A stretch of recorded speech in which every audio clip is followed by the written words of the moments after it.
Hi, everyone, and welcome back to Medical Let's Talk. I'm Dr. Jane. And I'm Dr. Daniel. Today, we're talking about sleep problems, something that affects millions of people, especially healthcare workers and patients dealing with stress. Exactly. We'll discuss common causes, how to describe symptoms in English, and how professionals usually ask about sleep during a medical consultation. You know, it's funny. So many patients come to the clinic saying, "Doctor, I just can't sleep." And sometimes they think insomnia means they don't sleep at all, when actually it can also mean poor quality sleep, like when you sleep but still wake up tired. Right. Insomnia simply means you have trouble falling asleep or staying asleep. Some people say, I can't fall asleep. Others say, I keep waking up at night. In medical terms, the first one is sleep-onset insomnia, and the second is sleep maintenance insomnia. Exactly. And when it happens for a long time, we say chronic insomnia, meaning it's ongoing, not just one bad night. I remember one of my patients said, I feel tired even after 8 hours of sleep. That's classic non-restorative sleep, when your body rests, but your mind doesn't. That's such a good example. Actually, let's imagine a short scene.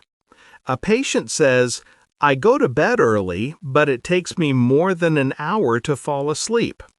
Then the doctor might respond, "So, you have difficulty falling asleep, what we call sleep-onset insomnia.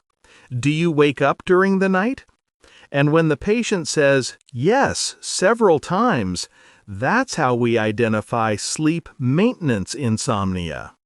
Yes, and then we always ask, how do you feel during the day? Because that's where the real impact shows up. Tiredness, poor concentration, mood swings, all those daytime symptoms we hear about. Absolutely. And sometimes the reason is something simple, like caffeine, stress, or too much screen time before bed. But for others, it's related to irregular work hours. Night shifts can really mess up your circadian rhythm, our internal body clock that tells us when to sleep and when to wake up. Oh, yes, and that's when we talk about sleep hygiene. Now, for our listeners learning English, hygiene here doesn't mean cleaning your bed. Sleep hygiene means healthy bedtime habits, going to bed and waking up at the same time, keeping your room dark and cool, and avoiding caffeine or screens before bed. Exactly. Poor sleep hygiene is often the main cause. And the good news is, it's easy to fix once people understand it. And for some, it's not just habits. There are medical conditions involved, like sleep apnea, when a person stops breathing for short periods during sleep. Usually, someone else notices it first, right? Yes. Often a spouse says, "My husband snores so loudly and sometimes stops breathing." That's a red flag. In those cases, we recommend a sleep study. That's an overnight test to monitor the person's breathing, oxygen levels, and brain activity while they sleep. Exactly. And when we explain that to patients, we can say something like, we'll do a sleep study to see how your body behaves during the night. It helps people understand that it's not just about being tired, it's about how the body actually functions while sleeping. Now, people often ask about medication, right? Should I take a sleeping pill? and we always have to be careful with that conversation. Yes, medication can help in the short term, but it's not always the best first option. We usually recommend something called cognitive behavioral therapy for insomnia, or CBTI for short. It's a type of therapy that helps people change thoughts and routines that keep them awake.